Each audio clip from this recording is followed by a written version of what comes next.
রূপনারায়ণপুরে রাস্তা অবরোধ করে বিক্ষোভ দেখালো স্থানীয় দোকানদারেরা। পুরুলিয়া রঘুনাথপুর থেকে ঝাড়খণ্ডের গোড্ডা পর্যন্ত ডাম্পারে করে নিয়ে যাওয়া হচ্ছিল ছাই ও ডাস্ট। সেই গাড়ি থেকে ডাস্ট নিয়ে যাওয়ার সময় রাস্তার উপর ও আশেপাশে থাকা সাধারণ মানুষের অসুবিধার সৃষ্টি হচ্ছে। এই ছাই উড়ে গাড়ি থেকে পড়ছে আর তা হাওয়াতে মিশে সাধারণ মানুষের অসুস্থতার কারণ হয়ে দাঁড়াচ্ছে।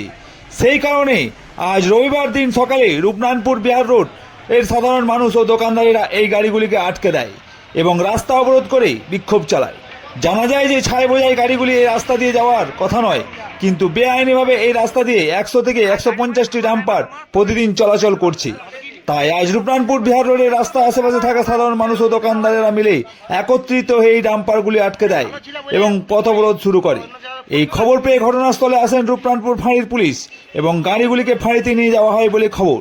তবে প্রশ্ন, কার অনুমতিতে এই রাস্তা দিয়ে ছাই ও ডাস্ট নিয়ে যাওয়া হচ্ছিল?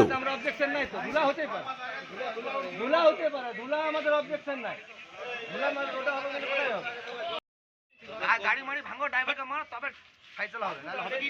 রোডে অশান্তি করবে, দুদিন পর বলবে আবার হবে, চলে যাবে, দুদিন পর আবার চলবে। আমরা ভালো ছিল বলে এতদিন চলে গেছি, ভালো অন্য জায়গায় পড়তো না তো বুঝিয়েছে।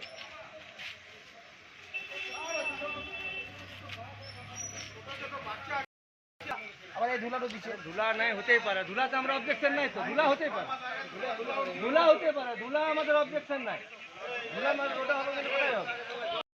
অবরোধ করেছেন আপনারা? আমরা ওই বড় হাইওয়ে ডাম্পারে রঘুনাথপুর থেকে গোড্ডা ডাস্ট চলছে, ছাই টাইপের কোনো জিনিস, ওইটা এদিক থেকে যাওয়ার কথা না, এটা যাওয়ার কথা রঘুনাথ হুগলি হয়ে রোনাকোড়া ঘাট হয়ে গোড্ডা যাওয়ার কথা, কিন্তু বারবার ওরা এদিক দিয়েই আসছে আর ডাস্ট ফেলে ফেলে যাচ্ছে। আমরা থাকতে পারছি না, বাড়িতে 1 ইঞ্চি 1.5 ইঞ্চি করে ডাস্ট জমে যাচ্ছে। আচ্ছা, তো এখন আপনারা কি চাইছেন? এখন চাইছি যে ওই গাড়িগুলো এদিক থেকে না চলে, এই জন্য আমরা অবরোধ করেছিলাম। এখন আমরা গাড়িগুলোকে থানায় নিয়ে গেছে, এখন আমরা থানায় গিয়ে আলোচনা করবো। আপনার নাম? স্বপন দা।